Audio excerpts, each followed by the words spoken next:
I am almost there. I am almost caught up to the latest chapter in the manga, and after reading the last chapter in the Culling Game Arc, I am so annoyed at myself for stopping to write this review rather than just deciding to read ahead. But I would say that was the right choice, because before all of that sits Kenjaku's handiwork, the Culling game itself, which is extremely fight heavy. Although that shouldn't be much of a surprise given that this is a death game battle royale situation. But whether or not that is a benefit to the story or instead a drawback, we will now see. But we start on chapter 159 with a dedicated chapter to Higuruma Hiromi, one of the Culling game players. He is a very stoic, monotonous character who works as a defense attorney, and we see him working on a case where the situation is overwhelmingly stacked against him. We are told the circumstances, all of the things working against Higuruma, but nonetheless the defendant is proven innocent until the appeal where the decision was overturned.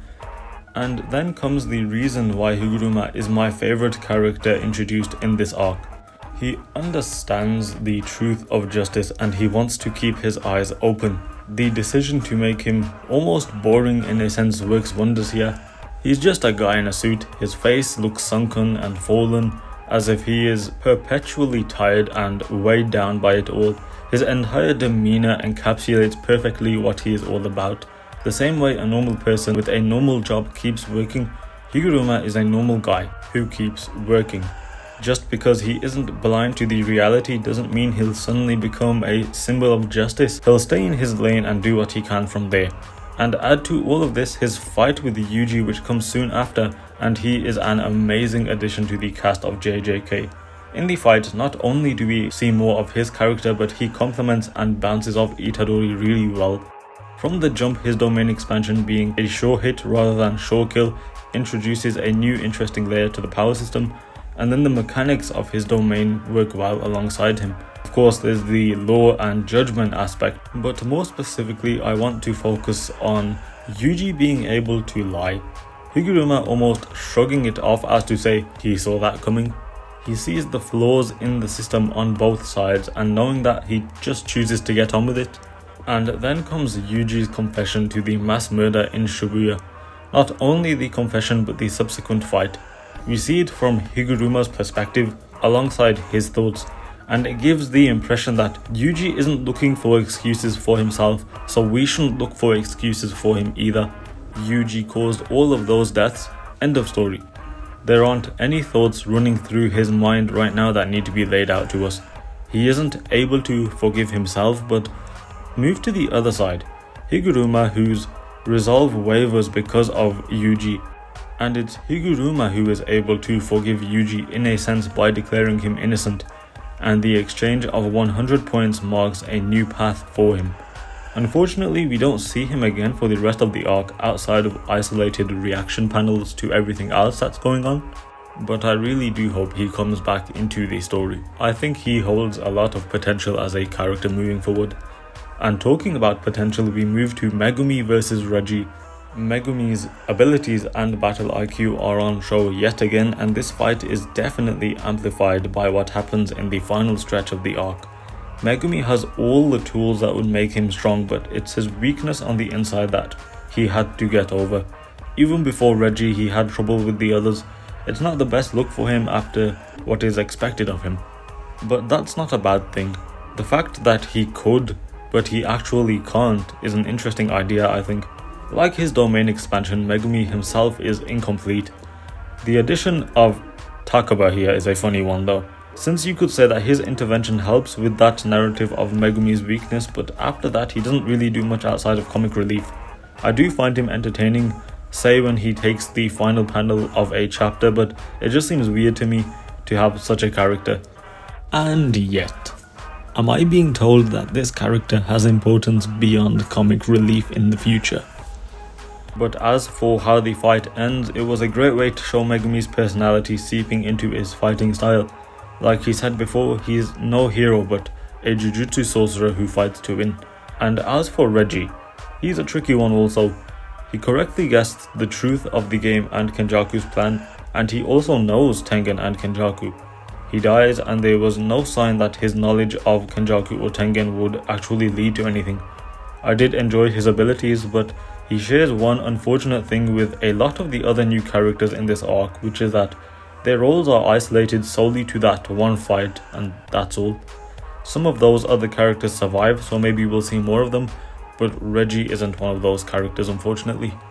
And moving on from there, we move colonies to Sendai, where we find Yuta, and I just want to apologize to him because since he re-entered the story, I have been constantly underestimating him, but I'm done doing that.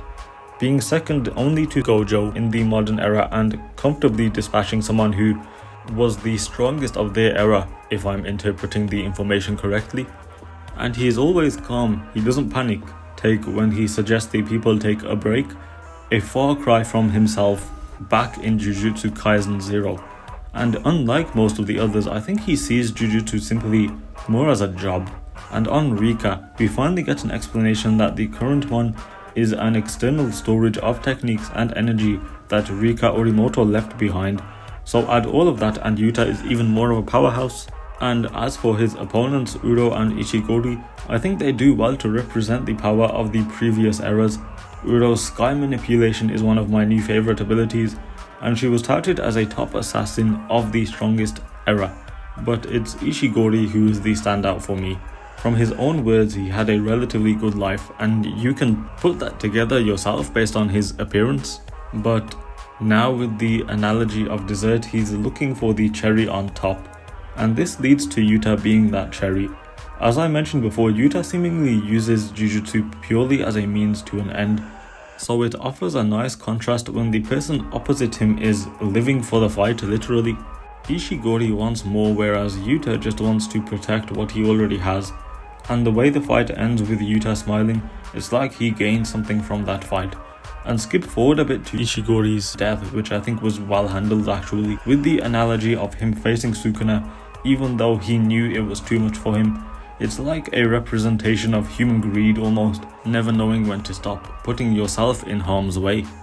And again, I do wish we got more of him, as well as Uro, I'll add, but I will say what we got was very appetizing.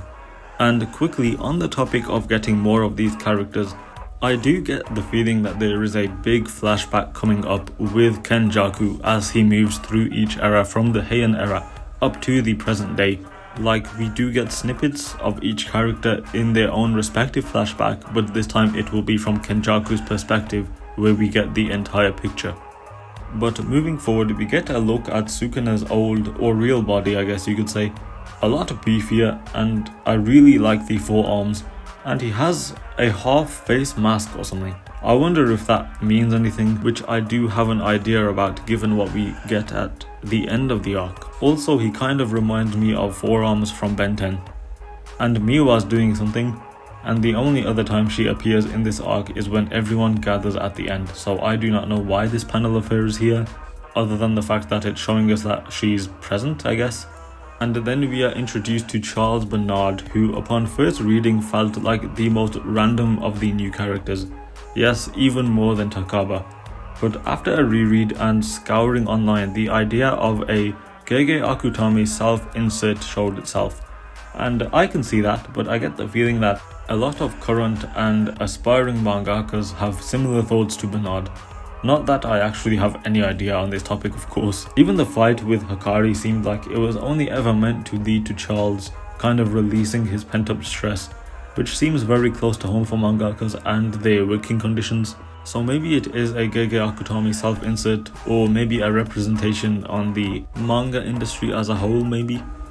And next comes the latest appearance of Kashimo Hajime, the other player with 100 plus points who almost kills Panda. I mean, that is some way to fully introduce a character to us. We get more Panda backstory, which isn't really a backstory, and if I'm interpreting this correctly, I would say it's not his inner thoughts but inner self, his inner being, and I think the way it was done is amazing for both the story and Panda's characterization, especially with their dad, which I'm assuming is meant to represent Yaga, taking the two siblings away.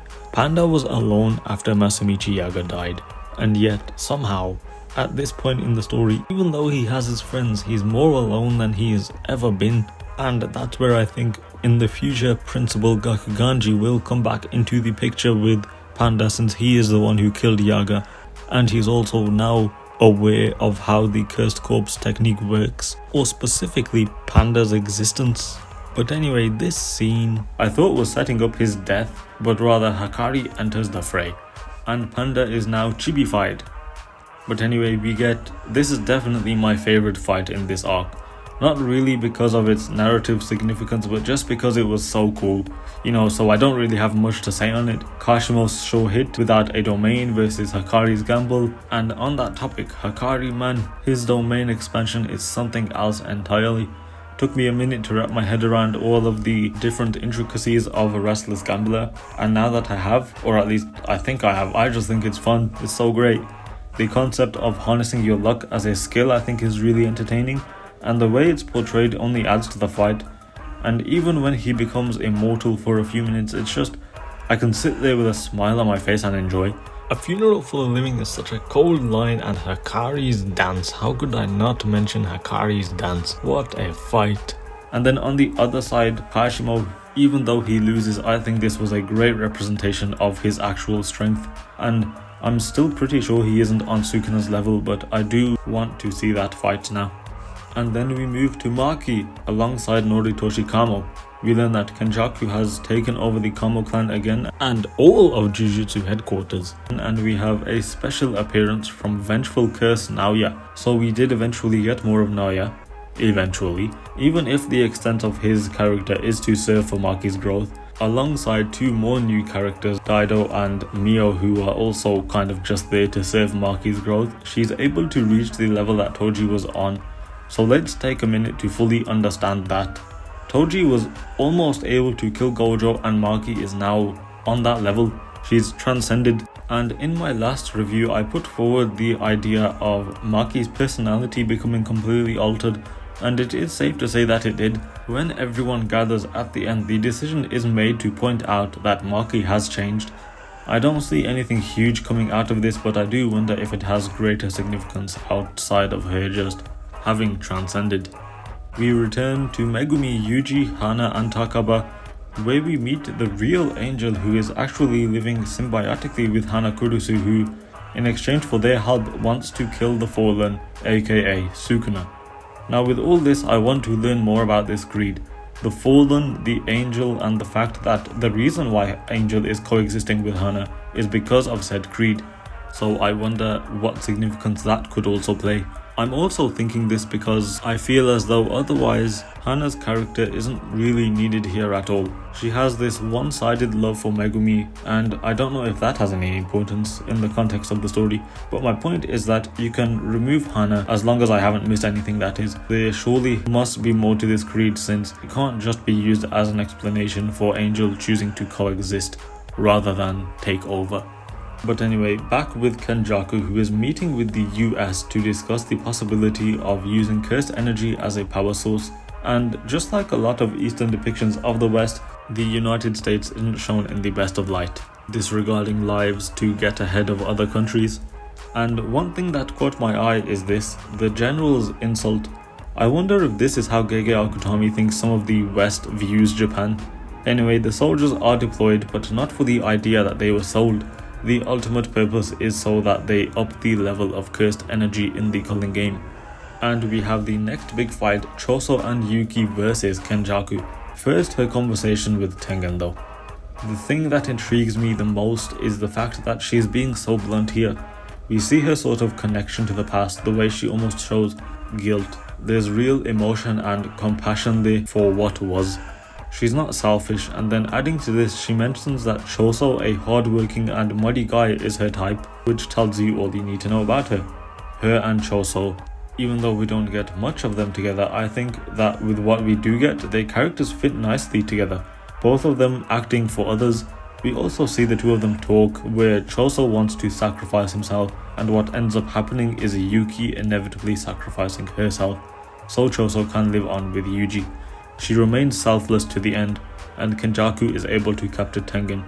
But speaking more specifically on Yuki's death, the way it played out I think was done well, but it would have been even better if we had gotten more of her, similarly to what I said about Masamichi Yaga's death.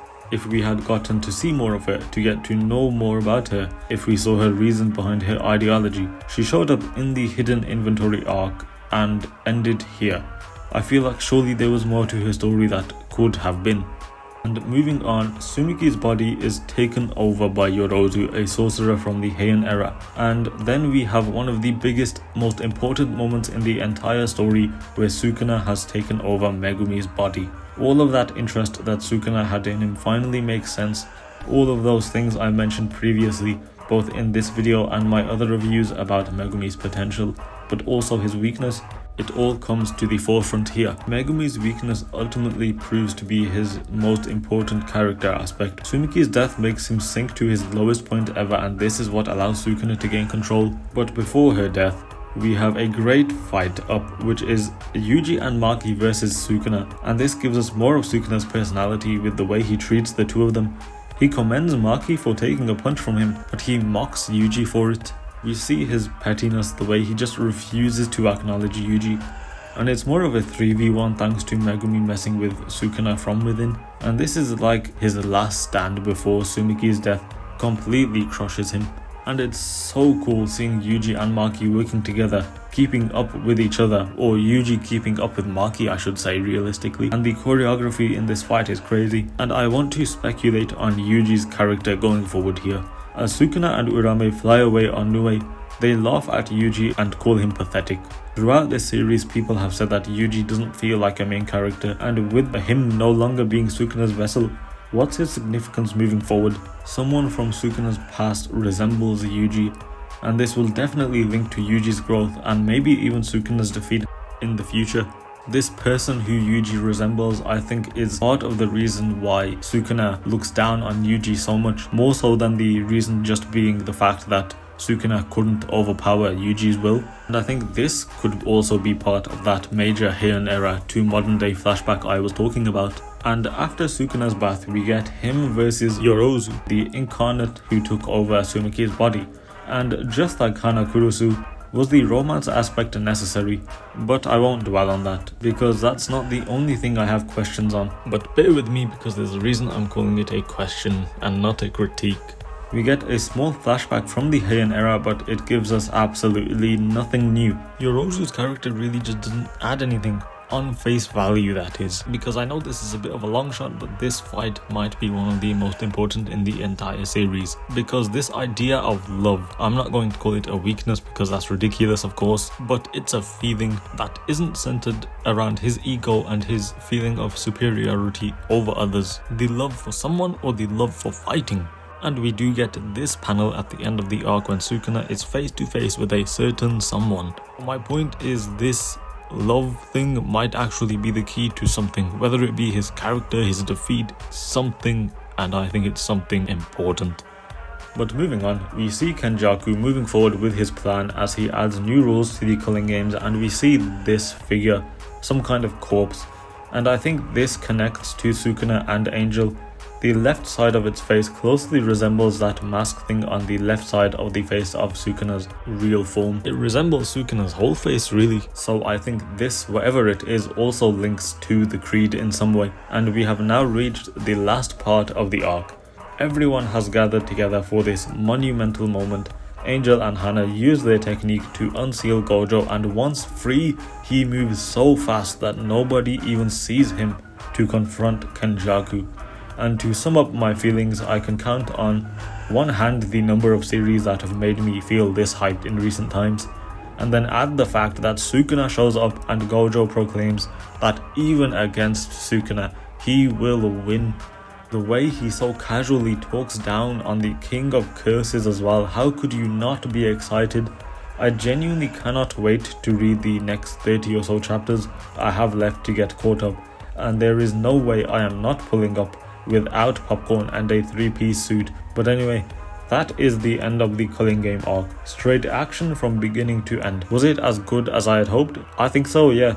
But could it have been better? Yes. I think the characters were a bit of a mixed bag. Some I really enjoyed, like Higuruma, Ishigori and Kashimo, but others I feel like weren't really characters in their own right. Like Daido and Mio, purely existing for Maki to get stronger over the course of a couple chapters, and that's it. This arc was great, but I feel it could have been amazing.